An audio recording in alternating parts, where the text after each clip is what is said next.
Good afternoon. A couple of things at the top here.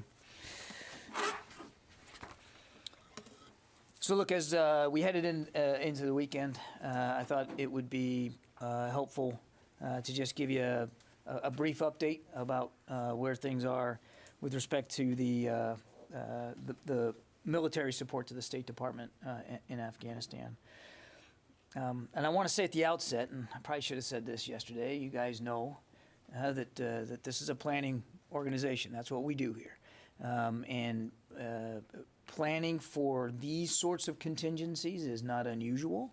In fact, it's quite common. And one of the reasons why we have been able to react as quickly as we did in just the last day or so is because we had plenty of contingency planning in the works, and in fact, a lot of it complete, because we were, and as I've said many times from the podium, watching consistently the security situation on the ground. So I can give you a brief update, a few additional details since yesterday. Now, as I do this, I think you can understand that I'm not going to have every detail that you might want. There's operational security that's still going to be a concern, and we're going to observe that here, just like as we have throughout the entire drawdown process. But I can tell you a couple of things. First, U.S. forces Afghanistan Forward continue to provide security at the Kabul airport and at the embassy. These are the existing security elements that were already in Kabul. This comprised of attack and lift aviation assets, infantry, security personnel, and some intelligence, surveillance, and reconnaissance assets that are already there at the airport. And they stay there, and they are still doing their jobs in terms of internal security there at Hamid Karzai International Airport. The troop movements that we mentioned yesterday are happening as we speak. 3 battalions are preparing to move from their current locations in the Central Command area of responsibility to Kabul. And they consist of a Marine battalion that was already pre-staged in the region and has lift, sustainment, and support capabilities. An infantry, another Marine infantry battalion from a Marine expeditionary unit, and a U.S. Army infantry battalion. Now, some elements of one of the Marine infantry battalions are already there in Kabul, just the leading element. They're there. The rest of their forces will continue to flow over the next couple of days, and I expect that by the end of the weekend, the bulk of the 3,000 that we talked about yesterday will be in place. Probably not all, but the bulk. Now, from the United States, the brigade combat team that we mentioned from the 82nd Airborne Division that is prepared to go to Kuwait as a ready reserve force, they are now preparing to deploy. I do not have information that suggests they're on the way right now, but I suspect that in very short order they will start to deploy and to arrive. Movement of some of the enablers that we talked about yesterday, designated to support the special immigrant visa processing in the region, that has also begun. These are primarily medical personnel. I think I told you yesterday it's a mix: medical personnel, some military police, some electrical engineers, that kind of thing. They are preparing to go. I do not have an indication today that they have actually left. Again, they are not going into Afghanistan. They are originally going to be sent into the region for further use as needed to support the SIV process. Now, as far as aircraft are concerned, to support the movement of civilian personnel, Transcom is, as we speak, working on their plans and their sourcing solutions with Air Mobility Command and working it out with Central Command as well to support this mission. Forces and support requirements are going to be rapidly assessed by their planners. They're working on that. And while we're not going to be able to give out a lot of detail today, again, the plans and sourcing for aircraft support and airlift are being worked out. We'll have more to say about that when it's appropriate and when we can. But I do want to stress that airlift will not be a limiting factor in this mission. Airlift will not be a limiting factor.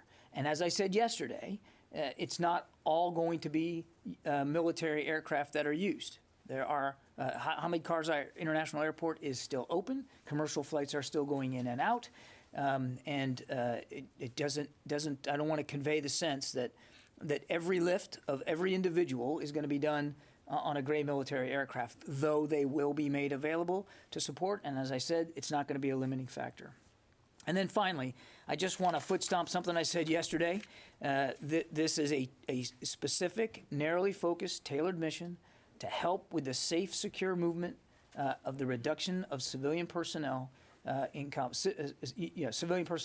Kabul, as well as to help support the acceleration of the special immigrant visa process by the State Department. That's what we're focused on. And as we get more information and I'm able to provide it to you, I will, with the understanding that there's going to be operational security concerns, and I'm not going to be able to provide every level of detail that I'm sure you want. We will be as transparent with you as we can. Bob. Thank you, John. You're mentioning that the bulk of the 3 battalions will be there probably by the end of the weekend, you said, so at the end of Sunday. Do you anticipate then that the operation would begin that day? The operation has begun, Bob. I mean, the movement of forces to Kabul has begun. That's the military side of it. I can't speak to the timing of the State Department with respect to their reduction. We wanted to make sure that we were in full support of them and that we were getting on station as quickly as possible, and that's what we're focused on. As for when departures will occur and how many on a daily basis, that's really my colleagues at the State Department for them to speak to. Can I ask a follow-up? Sure. So given the events of the last 24 hours with 3 or 4 additional cities falling to the Taliban, and the Taliban apparently moving closer to Kabul, I'm wondering how likely is it that you will be able to complete the drawdown of forces by August 31st, as opposed to staying to ensure the security of the embassy afterwards? Well, obviously, we're going to be watching the security situation day by day, Bob, and I can't speak for what that's going to look like, in days to come. What I can tell you is where we are now, where we are today, and the mission that we've been assigned is to support the State Department's reduction in personnel by the end of the month. And so that's what we're focused on. That's the timeline we're focused on. And if we need to adjust, either way, left or right, we'll do that. But we're going to always be looking at the security conditions in the ground. Tara. Thanks, John. With the airlift planning that's going on, are you planning to make the airlift available for hundreds of people getting out of the country, thousands? As you know, there were thousands of people based at U.S. Embassy Kabul, and there's as many as 18,000 interpreters that were looking to get out. So Can you give us an order of magnitude of this airlift mission? What I can't do is tell you exactly how many on any given day. But capacity, as I said, is not going to be a problem. We will be able to move thousands per day. But that's just the airlift capacity. That doesn't necessarily mean that you're going to end up with that every day. It's going to depend on the processing and how that goes. So what we want to be able to do is to get there fast and get there capable and be able to provide as much capacity to the State Department as we can. And our intention is to be able to move thousands per day. Okay. Separately, as we've seen the different provincial capitals fall, is the Department of Defense surprised at how quickly it seems that the Afghan National Army has collapsed under Taliban pressure?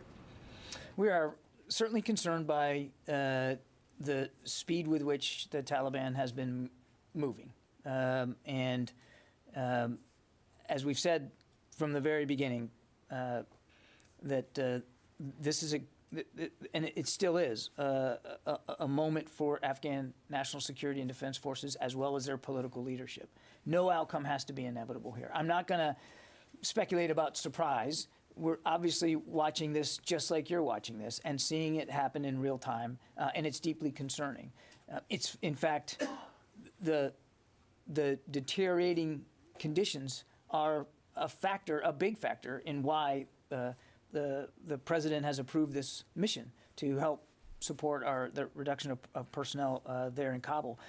So I mean, we're adjusting as best we can given those conditions. And again, this is a moment for the Afghans to unite, the leadership and in the military. No outcome has to be inevitable here. Just one last, if the Taliban continue across and take Kabul, what happens to the continued support the DoD had been planning to do for Afghan National Security Forces, such as like the contracted air support or the fuel that DoD was committing to send? Are you all starting to have conversations about at what point does that support have to be cut off to keep it from going into the hands of the Taliban? We're still supporting the Afghan National Security and Defense Forces. We're still supporting the Afghan government, the elected government in Kabul. And that's what we're going to be focused on doing. It would be easy to speculate about what the future of Afghanistan looks like right now, but I think we want to focus on what we are doing. We are supporting the Afghans in the field where and when we can. We're still working on contract support for over-the-horizon. We're still making sure we have robust over-the-horizon counterterrorism capabilities in the region so that we can't suffer a threat from Afghanistan again. So we are focused on the security situation as we see it now and what we've got to do, the missions we've been assigned by the commander-in-chief, and I'll let the political situation play out. That's really not something that we're overly focused on right now. Yeah. So you were speaking about the over the horizon. Obviously, the U.S. has been conducting airstrikes regularly every day for the last few days, and it didn't stop the advances of the Taliban. So if you cannot stop the Taliban from over the horizon, which you are trying to do right now, how are you going to stop Al-Qaeda from over the horizon? Sylvie, the over-the-horizon counterterrorism strikes and capabilities still exist and will exist going forward. We have never said that airstrikes are a panacea. You said, we weren't able to stop the Taliban. We have said from the moment we started drawing down that we're going to continue to support them where and when feasible, with the understanding that it's not always going to be feasible. And we've never argued that our airstrikes from the air were going to turn the tide on the ground. What we have said is that the Afghans have the capability to do that. And we still believe that they could make a difference on the ground. We will do what we can from the air, but they have the advantage. They have greater numbers. They have an air force. They have modern weaponry. It's indigenous forces that can make the difference on the ground. And that's so our support to the Afghans was really done in that vein. And again, as for counterterrorism, as you heard the Secretary say himself, there's not a scrap of the earth that the United States military can't hit if it's needed. And when it comes to disrupting a counterterrorism threat that we know is emanating and is serious enough, airstrikes can be effective in that regard. Megan. Are the troops heading into Kabul going to get imminent danger pay for this deployment? I don't know. Can you take that? I can take the question, but I don't know. Jeff Selden, VOA. John, thanks very much for doing this. You've said that the U.S. is going to continue to conduct the airstrikes in support of the Afghan security forces when and where it's feasible.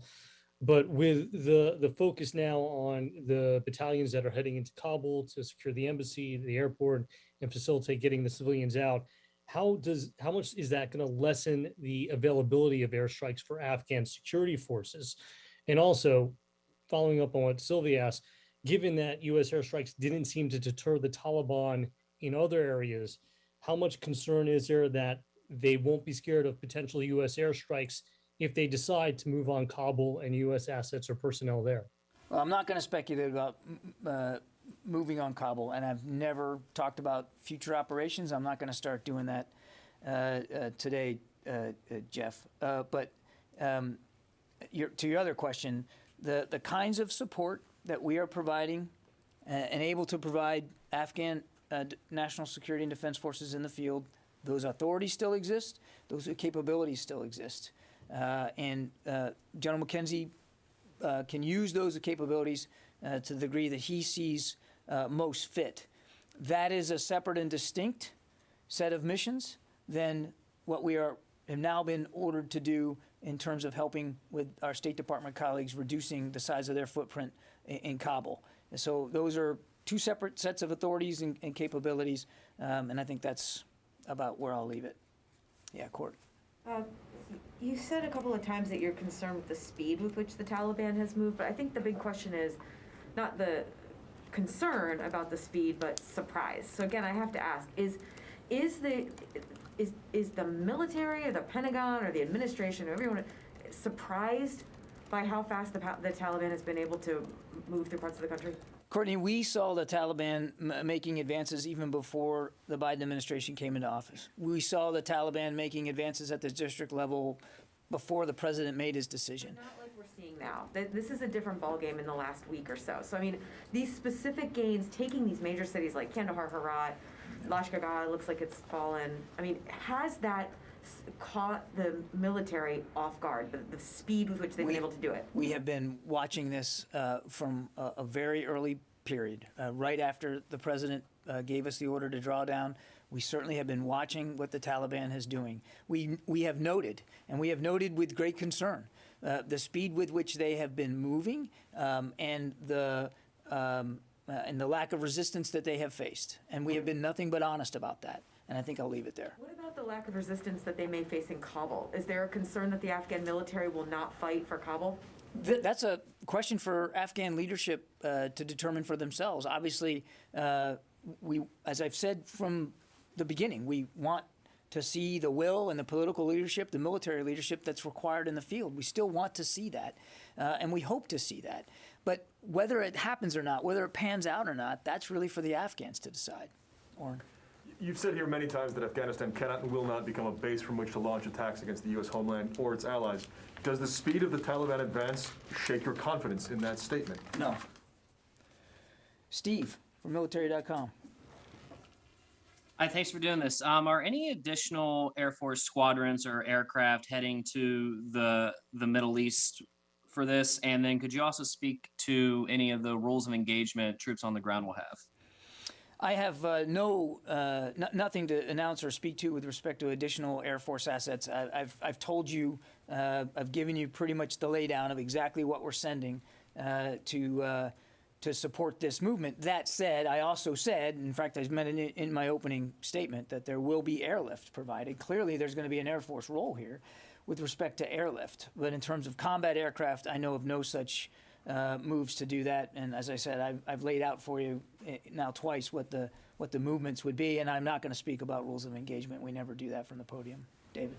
Now, you said you won't speculate about movements on Kabul, but how would you describe the situation now? Is Kabul under threat? Is Kabul isolated? What is it?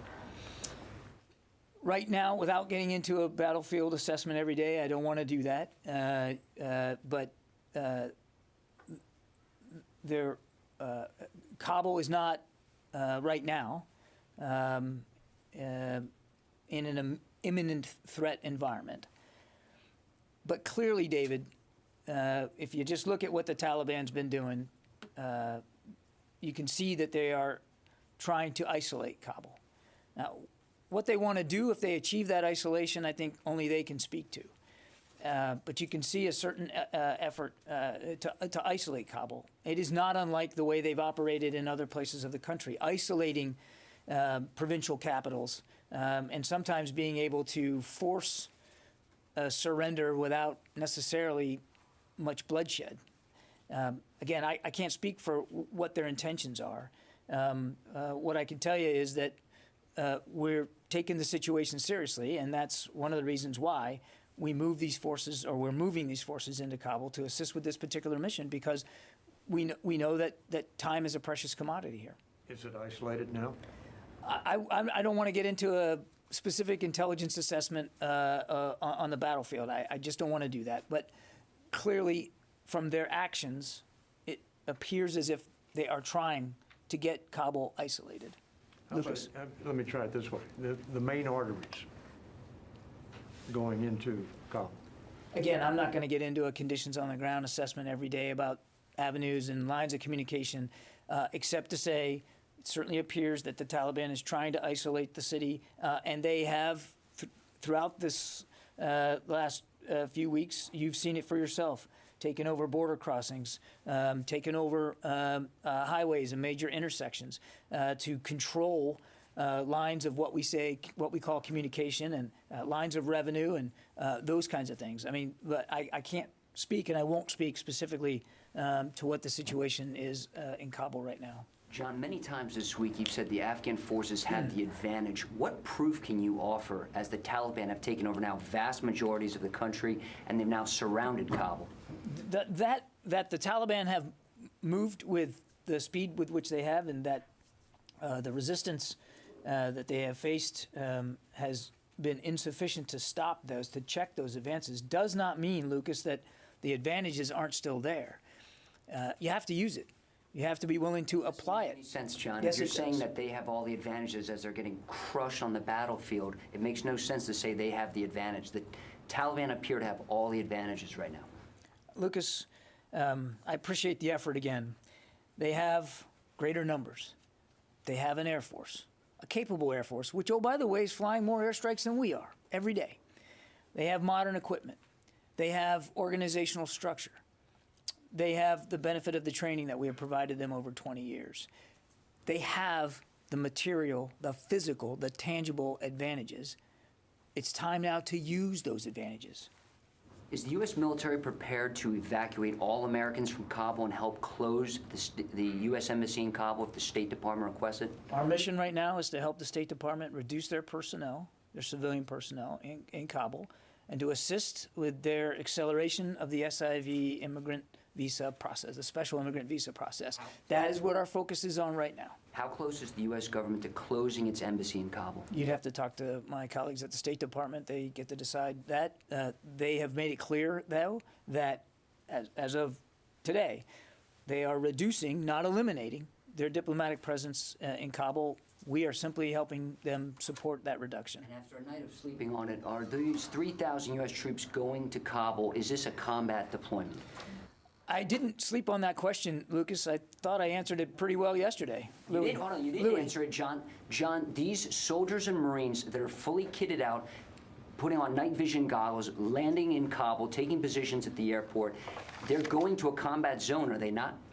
They're certainly going into harm's way, Lucas, and they will combat have zone? Lucas. They will have the right of self-defense. They will be armed, and as I said yesterday, and I don't think I could have made it any more clear, that if there is an attack upon our forces, our commanders have now and always have had the right and responsibility to defend themselves. And any attack on our forces in Afghanistan will be met swiftly with a forceful and an appropriate response. And I know, listen, I know you want to get into the nomenclature here. Nobody's walking away from the fact that this is potentially dangerous. In fact, I think one of the things I said at the opening of the press conference was I'm not going to provide a lot of operational detail because we know it's dangerous. We're all mindful of the perilous situation in Afghanistan and the deteriorating security situation, Lucas, and I find it a little I find it frustrating that you're trying to pin me down on a nomenclature here, like we're afraid to say the word combat. After 20 years of being in Afghanistan, we understand what we're facing right now. We're taking the risks very, very seriously, and our troops and their leaders will have all the rights and responsibilities that they need to protect themselves and their comrades. Did the Defense Secretary recommend this withdrawal of American troops from Kabul? I'm sorry? Did the Defense Secretary recommend the full withdrawal of U.S. troops from Kabul? This is before this week, of course. I'm not going to talk about the Secretary's recommendations to the Commander-in-Chief. Do you think it's important for history, for the transcript, for the people watching this briefing right now? Did the Defense Secretary support the full U.S. military withdrawal from Kabul? Lucas, Lucas, I'm not now, and I haven't, never will, talk about the Secretary's advice and counsel to the Commander-in-Chief. That's totally inappropriate. The President has made his decision, and we are executing that decision. He has also made additional decisions, such as helping the State Department reduce their personnel, and we're going to support that too. Now, some veterans think that the Americans should just pull everybody out of Kabul. The U.S. government should pull all Americans out of Kabul and then just level the embassy. What do you think about that? I think that one of the great things about this country is that people are free to express their opinions about anything that they want. What I'm here to do, Lucas, my job, is to articulate the policies that we're executing and the way in which we're executing them. And that's what my focus is today, to tell you what we've been ordered to do and how we're going to execute those orders. Is it time just to pull all Americans out right now and destroy the Lucas, embassy? we are focused on helping the State Department reduce their footprint in Kabul. That's what we're focused on, and that's what we're going to be doing. Louis? I'd like to follow up on Lucas's fourth question, if I could. As opposed to the 14th? Yeah. You talked about how the troops there have the inherent right of self-defense. That was actually going to be my question.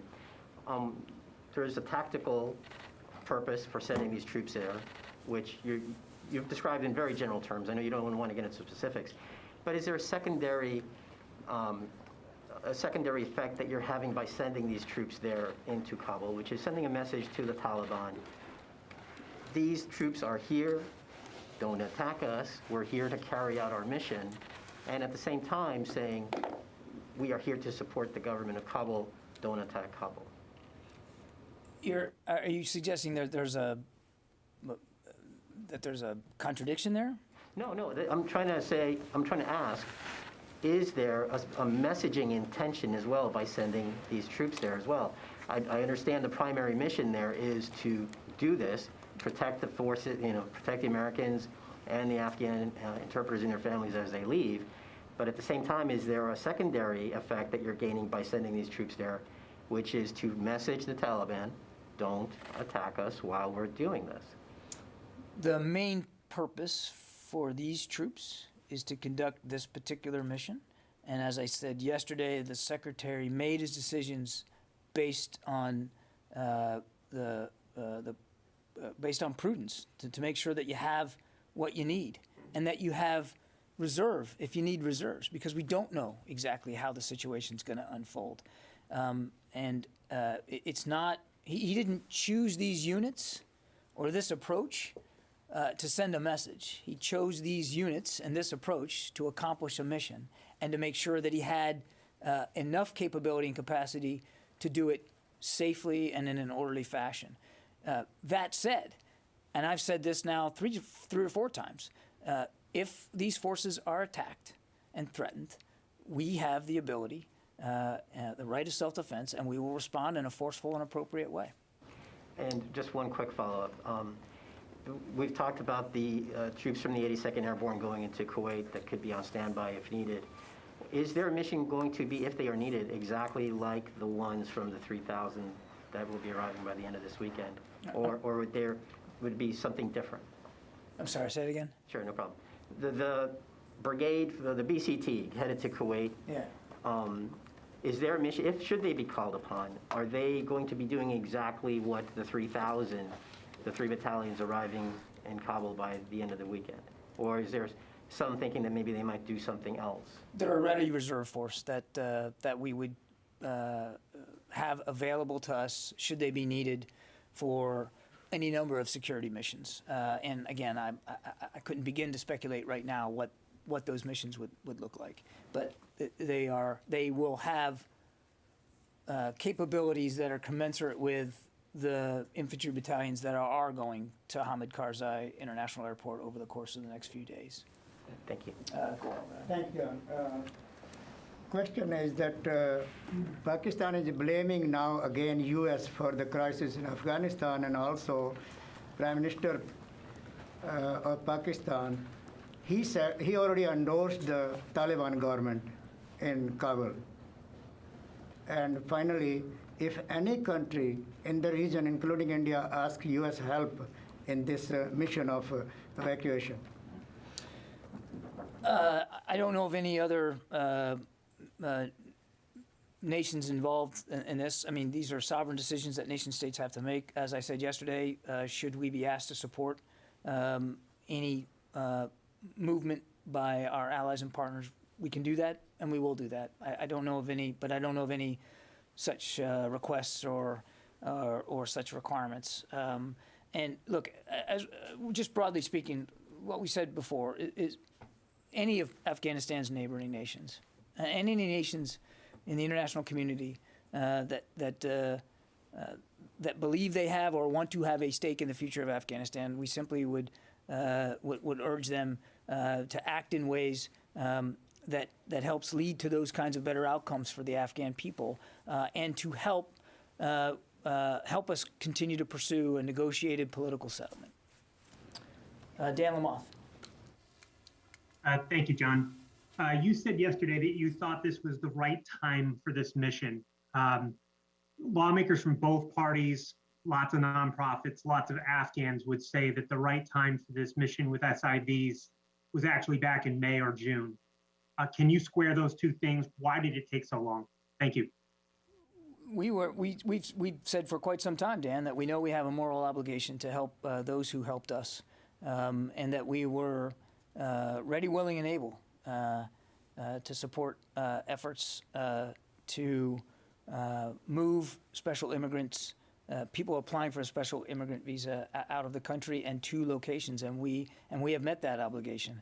It is a process that, as you know, it does not reside here at the Defense Department, and a process that has requirements. So what I can tell you is, from a DoD perspective, it's not something we ever lost sight of. It wasn't an obligation we just all of a sudden forgot and then came around to. And as I said at the outset, we've planned for a lot of contingencies, and this was certainly one of them. Tony Capaccio. Hi, John. I had a couple questions. You said DoD is a planning organization. Has CENTCOM presented to the Secretary or the Joint Staff a contingency plan to reintroduce U.S. combat troops, a la what we did in 2014 in Iraq, if the White House requests it? Has such a plan been crafted? Yeah, that we are a planning organization is true, Tony. What's also true is we don't talk about every single plan on the books. Our focus right now, Tony, and the plans that we are executing are to meet the President's drawdown requirement by the end of this month, and to assist in the drawdown of State Department personnel also by the end of the month. And I'm not going to speculate about what things look like going forward. And I would remind Tony that this mission is a narrowly focused, very specific, tailored mission to support the State Department at this particular time. I have a second Mike. question. Go ahead. Okay, second question. You've heard the narrative and the questions from reporters and everybody else about, is this a repeat of the fall of Saigon? You're not a historian, but I know that the Secretary, a number of you guys are thinking, how do you answer that question? Can you give a sense of where the analogy is apt and where it's a very bogus, fallacious analogy to equate what's going on now with the potential fall of Saigon? Yeah, Tony, what I can tell you is we're not focused on the history of the Vietnam War. We're just not. We're focused on meeting the requirements that we have today. That's where our headspace is. Certainly we've seen the punditry and the commentary. I think it's best to leave that to historians. What we're focused on is making sure that we meet our commitments to our State Department colleagues, and that we continue to meet our commitments while we have the authorities and the capabilities to our Afghan partners on the ground. Is the best historical reference plan of Iraq 10 years ago? Mike, go ahead. What's it going to say for our 20-year war in Afghanistan if it ends with the Taliban rolling into Kabul in U.S.-made MRAPs and Humvees and carrying weapons that our allies turned over to them? Look, Mike, again, I'm not able to, I don't have a crystal ball. I can't see the future. And what I can tell you is our troops who deployed to Afghanistan after 9/11 did what they were sent there to do, which was to prevent Afghanistan from being a safe haven for terrorist attacks upon the homeland, and to severely degrade the capabilities of groups like Al-Qaeda. In the process of that effort, a lot of progress was made in Afghanistan, progress which we obviously don't want to see put at greater risk. Going forward, we're going to do a couple of things. We're going to make sure that a terrorist threat can't emanate from Afghanistan again by maintaining robust over-the-horizon counterterrorism capabilities in the region. And we're going to continue to support our Afghan partners bilaterally through maintenance support, through financial support, And we're going to continue to want to see a stable, secure Afghanistan. The other thing I would say is that we want to continue to see that there's a negotiated political settlement here for governance going forward. So that's what our focus is on right now. Do you really think the Taliban is interested in negotiating? They seem not interested in that. I mean, do you really think that they're legitimate negotiating partners? I think that's a question for Taliban leaders to speak to. They have a team in Doha. They have participated in the past in negotiations. Now, whether they're still interested in that or not, I think is for them to speak to. We are still interested in seeing that outcome, and so should the rest of the international community. Can I do one follow-up on Mike's question? Yeah, go ahead. On the weapons, will the U.S. allow, if it looks like the Super Tucanos or other advanced aircraft that we've provided Afghan forces over the years, will the U.S. allow those aircraft to fall into Taliban hands, or are there plans underway to make sure that doesn't happen? I think you can understand why I'm not going to speculate about that, Tara. We've got there is an Afghan Air Force in place. They are flying missions every day. We have made commitments to help improve their capabilities. Those commitments remain in place, including refurbishing Black Hawk helicopters, helping them finance the refurbishment of some of their Mi-17s in terms of financial, contractual support, and then the provision of Super Tucanos. I'm not going to speculate about the destruction of personnel, the destruction of property going forward. We are going to continue to stay focused on making sure they have the capabilities to use in the field. But would you say that the U.S. would not allow those aircraft to fall into Taliban hands? We are always worried about U.S. equipment that could fall into an adversary's hands, and that's something we never lose focus on. And what actions we might take to prevent that or to forestall it, I just simply won't speculate about today. Quick Paul, Paul from Politico.